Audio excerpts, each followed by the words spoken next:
मेढक अपने 3 बच्चों के साथ जंगल में नदी किनारे रहता था।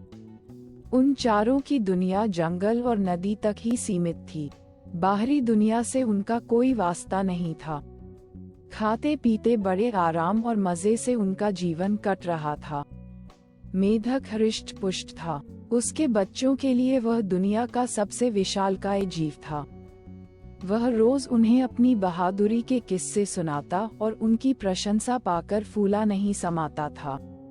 एक दिन मेढक, फ्रॉग के तीनों बच्चे घूमते घूमते जंगल के पास स्थित एक गांव में पहुंच गए। वहां उनकी दृष्टि एक खेत में चरते हुए बैल पर पड़ी।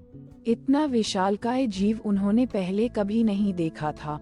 वे कुछ डरे, किंतु उसकी विशाल काया को देखते रहे। तभी बैल, ऑक्स ने हुंकार भरी और मेढक के तीनों बच्चे डर के मारे उल्टे पांव भागते हुए अपने घर आ गए।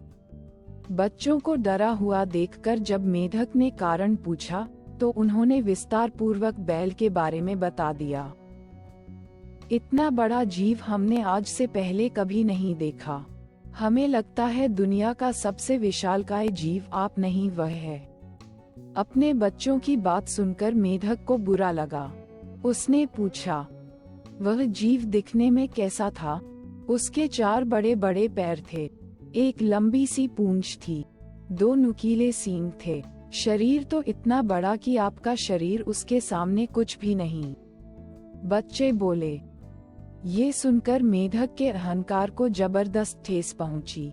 उसने जोर के सांस खींची और हवा भरकर अपना शरीर फुला लिया। फिर बच्चों से पूछा, क्या वह इतना बड़ा था? नहीं, इससे बहुत बड़ा, बच्चे बोले। मेढक ने थोड़ी और हवा भरकर अपना शरीर और फुलाया। क्या इतना बड़ा? नहीं नहीं, और बड़ा। मेढक ने जंगल के बाहर कभी कदम ही नहीं रखा था। उसे बैल के आकार का अनुमान ही नहीं था। किंतु उसने मानो जिद पकड़ ली थी कि अपने बच्चों के सामने स्वयं को नीचा नहीं दिखाना है। वह जोर से सांस खींचकर ढेर सारी हवा अपने शरीर में भरने लगा। उसका छोटा सा शरीर गेंद के समान गोल हो गया। किंतु इतने पर भी वह नहीं रुका। उसका शरीर में हवा भरना जारी रहा। उसने इतनी सारी हवा अपने शरीर में भर ली कि उसका शरीर वह संभाल नहीं पाया और फट गया। अपने अहंकार में मेढक के प्राण पखेरु उड़ गए।